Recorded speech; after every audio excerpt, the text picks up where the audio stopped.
Hello everyone and welcome back to Let's Talk Kashrus, presented by the Kashrus Awareness Project in conjunction with Torah Anytime. Today I am privileged to be joined by Rabbi Mordechai Starashevsky, Rabbinic Coordinator at the Orthodox Union.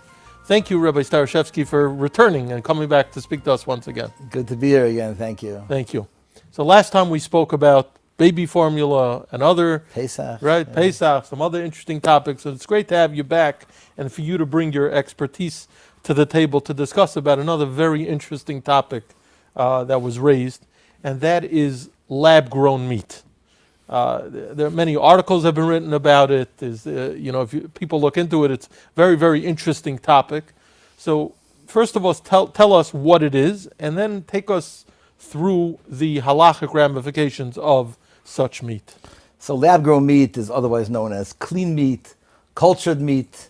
It just refers to there's two parts to it. They capture the DNA of a cow, of a chicken, of a duck, anything. And that can be done through scrapings off the feathers. That can be done through the skin. It can be done through the actual meat. And they put it into a serum to grow it. Now, it sounds pretty simple, but first let's talk about why they do it. Mm-hmm. Untold billions have been spent on it and still hasn't gotten very far. They still haven't mastered the secrets of creation. So it used to be when we were children, and we're dating ourselves a little bit. So when we were children, if you met a vegetarian, a vegan, either because he had some philosophical difficulty, why should I eat a cow, maybe a cow, who said I'm more important than a cow, or he felt bad for the cow. Today's vegetarian is not that. It might also be that, but today's a new type of vegetarian. Cows give off methane and global warming. By him eating meat, he's literally destroying the planet. Mm-hmm. So it's like a religious exercise almost, with a zeal to create alternate forms of meat. And it's not just meat, they create plant-based whey to take, also genetically indistinguishable. They make it out of a plant and they ferment it in these fermenters. And it officially, I never tried it, but officially they give an allergen warning because it can trigger an allergen, a milk allergen, anaphylaxis, the whole 9 yards. And they're going to be, they have to put an allergen warning on it. Okay, but we digress. So in terms of meat, they're trying to create this meat in order they want to get rid of these cows. They're trying not to save Elsie, they're trying to kill Elsie the cow. Mm-hmm. So they've invested a lot of money, a lot of time, a lot of expertise into something which is really space age, which happens for free. What they're doing is that every cell, if you take a cell, a human cell, a skin cell, it constantly replicates itself. And cells have that innate ability, put in by the Eibishter, to make 1 becomes 2, 2 becomes 4. So a person is constantly in movement. A person's cells don't stay the same, they're constantly growing. So they're using that same technology. They take a scraping of a cow or a chicken, whatever it is, and the cell grows and replicates out of the animal in a growth medium. That's the theory behind it. That's actually in practice what they're actually doing. The issue is that you can't there's one technical issue before we get to halachic issues. One technical issue which they have so far not yet been able to solve, at least not on a large level, is scalability, what they say, to make it affordable. A few years ago they had a burger that they made out of this. The burger cost $350,000. It's sponsored by one of the founders of Google. Definitely not cost effective. But to make it scalable, somewhat economical, what they need to do is, they need to, in this, you can get, for example, they can get a chicken nugget. You get just the cells of chicken, just replicate until you have enough mashed chicken you can put together. But to put together a steak, kishmoi kenu, you need not just meat. You need fat. You need muscles. You need skin. You need marbling. You're looking for a grain. You're looking for. Now, on egg, stem cell research comes up in the political world. They can use stem cells and embryos stem cells have all cells in an egg look exactly the same, and they are told by the master planner that you're going to become the leg and become the wing and become this, but the cell in the egg looks the same. Mm-hmm. So they're trying to not just to do that. That's already a feat in and of itself. Take stem cells and make yesh me'ayin from there, so to speak. But they actually are looking at taking a cell of meat and trying to reprogram it in this growth medium that they have and make it into a fat cell. A meat cell to a fat cell is unbelievable. I don't think, I'm not up to date on the science of it, but I don't think they've been able to solve that problem. In small doses perhaps, but not in large So doses. basically what you're saying is as they're working to replicate it, so far the lab-grown product, the cultured meat, as good as it may be, it hasn't achieved the perfection that they're looking for yet anyway. Right. But whatever it is that they're producing, and I guess it's not, could it be bought? Is it even for sale? It's not for sale. It's not for sale. But it's out there It's out there. in some laboratory somewhere. So I guess this conversation is more theoretical at this point than it is practical for our viewers. But that's what we're here for, to learn and to be informed and to be educated. So this item, this cultured meat, this lab-grown meat, if we were to have one right here, obviously the first question people probably would want to know, is it considered real meat? Is it considered fleischiks, right? And what would the answer be?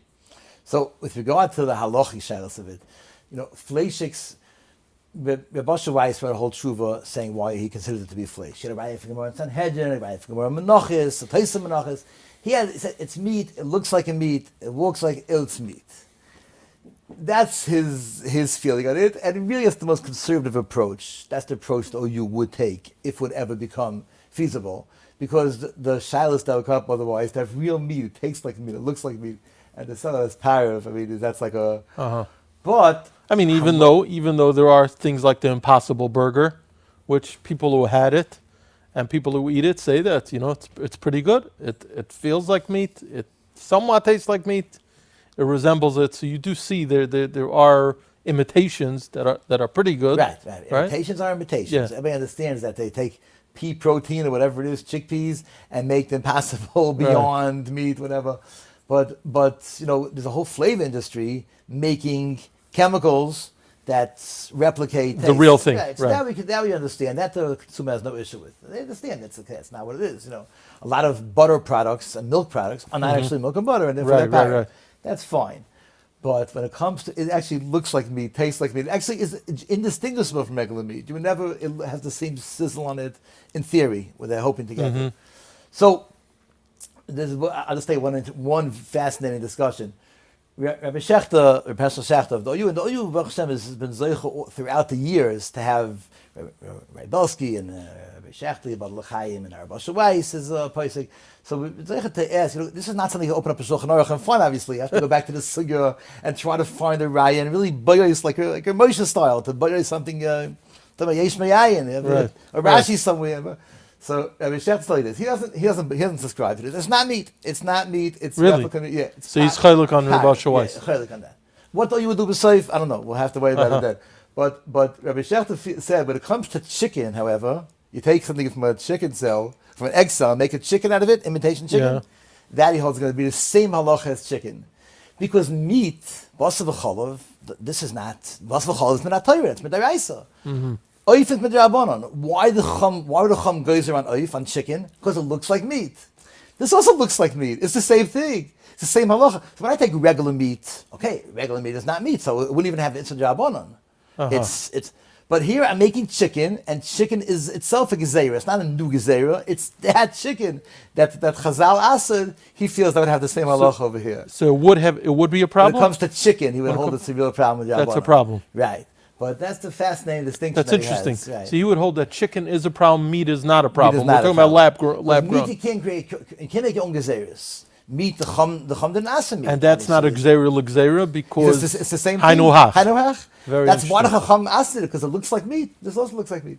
So that's really the shaila we deal with at the end of the day. But really, it's good they came to the OU in the beginning, because these cells have to be taken from a behemoth to hayra. It can't be taken from behemoth to meya. They have to be taken from geshocht and a behemoth. We shouldn't have a problem of even menachai. Even when the behemoth is geshocht, it shouldn't have been a veil or a treifa. Interesting. And even though you can write a shtickle Torah for each thing, my shver says over. Your shver is Rav David. Talmud Rav Hutner. So he says over that Rav Hutner, which he liked the Weitzner Rav from Chicago, Rav Meisels, because of the following story. He built a mikveh in Chicago, and the Baal Batim came to him and said, "We have a mikveh, a kosher mikveh." We sent the shalos to Moshe, and Moshe wrote a 20-page tshuva saying it's mutter. So Rav Meisel said, I'm going to send my I'm going to describe my mikveh to Moshe. And if Moshe takes more than a half a page to say it's mutter, I'm going to use your mikveh. I'll shut it down. So, the OU has to give a hechsher, l'chatchila, compromise. Can't come with a shtickle Torah 20 pages to say why it's which is particularly interesting when it comes to the fourth question. So we dealt with three questions. Well, let's review the three again. It has Number to be one, from Behemoth Torah. Behemoth Torah. It has to be if it's geschachten, it shouldn't be eif menachai, and it has to be a kosher if it's geschachten, it shouldn't be kosher a animal. I'm saying kosher that was nivdak and it wasn't a Right. The fourth issue is the serum. It grows, and the serum is really the secret behind the whole thing, because you have the DNA, and it has this thing which the Abish did for free, by the way, to make an animal with blood going through it, and the blood grows the meat. This is all in the laboratory. These geniuses, and I said it without any sarcasm. They're real they are geniuses. geniuses. Yeah, they come up with to replicate, and they can send the growth medium can send a message to the cell how to reproduce and what to reprogram it. Incredible. Nifla. So far, I believe they're still doing with blood. I don't think they've found a way to do it without The blood. serum yet. is blood? Yeah. It's blood from the same animal?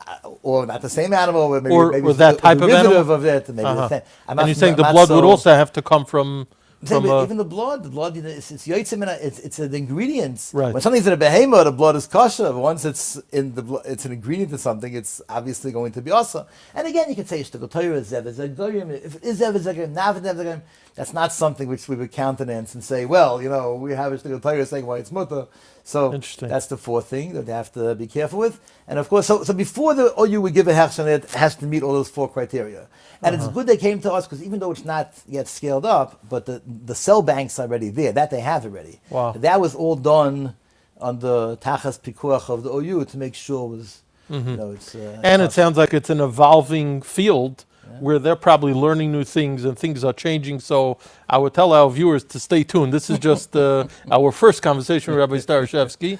But when you have an update on how they're doing, or maybe the next time, you'll come. The next time you come, I want to have a sample so we could check it out, we could feel it, and really learn more. But thank you again for being here. It is a fascinating topic. It sounds like something really, definitely beyond my pay grade. Taka something for the Gedolei HaPoskim, and something that's going to change over time, because as they learn new things, and as the kashrus field, which is the OU is together with these large kashrus organizations, really at the forefront of staying on top of these changes within the food production field, we'll look forward to hearing more. Yeah.